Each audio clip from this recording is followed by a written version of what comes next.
what are 2 to 3 needs that must be priorities for your district to address, and why do you see these as needs? The first need that I see is definitely our technology infrastructure. And one of the reasons why we all know that, especially when it comes to our low-income areas, accessibility to Wi-Fi is a challenge. And being able to balance the opportunities for our children to learn, especially in this time of technology, is very important. So that's the first area that I want to address. The second area that's really critical when it comes to strategic planning is collaboration in order to solve some of our critical issues when it comes to education. And so in order to do that, we have to tap into resources and knowledge that we don't always have ready available to us. So that includes not only listening to our parents, but hearing from the workforce and solving some of our critical issues, as well as from our local businesses and those that have an interest in seeing that our children succeed. They are going to be the next generation that's going to work in the workforce. And so we want to ensure that they have the necessary capable skills. One of the things I've had the privilege is I'm a founder of a nonprofit organization called Victory Leadership Group. And so what we offer are character development and as well as leadership skills for teens in their own community. The third area that I would like to address, ensure that our workforce is sustainable, that we're able to capture knowledge and be able to get that experience.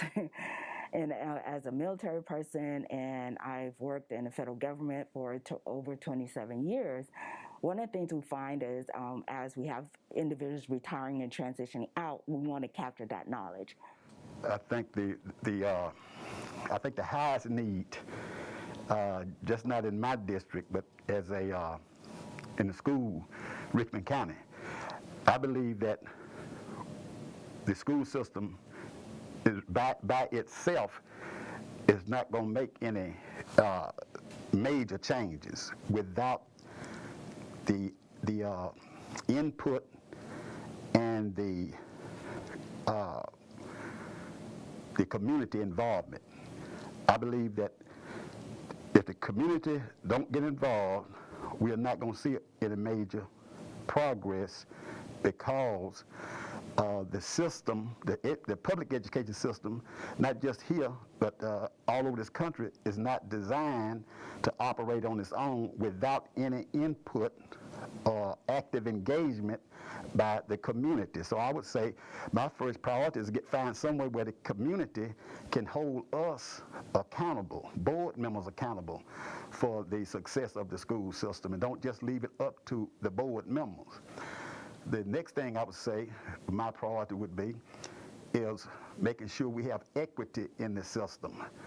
I think a lot of people think that because you have equality and this school gets $1,000, then if another school gets $1,000, you got what you need because everybody getting the same. But that's not equity. Every school may not need $1,000. What I found that the schools that I worked with mostly needed more than money was,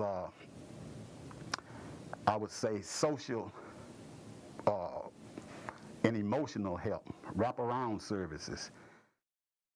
Well, first and foremost, Richmond County school system vision says that we're an equitable school system and we're providing our students with an equitable education. But in District 4, I really believe that we are lacking the resources that we need.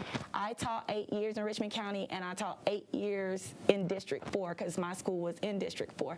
So I go off of the things that I've seen personally that we lack. Our school system as a whole, but right now we're talking about District 4, but specifically we need technology. We need a very good technology infrastructure. We're talking about access to internet, because out there in District 4, which is servicing a lot of the 30906 and 30815 areas, they do not have good signal. And so if you don't have good signal, you cannot get internet. And even if the students have the computer, if they don't have access to the internet, they're still not having the resources they need. So we need to look into being able to get access to companies, partnerships that can come in and write grants for us to be able to fix these issues, because it's a lot of times not things that we have to necessarily pay out of our pocket. There are actually resources that we can bring to the district. They can come in and they can give our students what they need, but we have to do the research and know that those things are available. So technology is very, very important, because these students that we have are growing up in a technological age, and there's no way that they can really be successful and thrive academically without having some sort of technology access. Secondly, I would say that we need to do more to get our parents involved, parental involvement, because our parents are that extra key that holds us, that glue that holds everything together.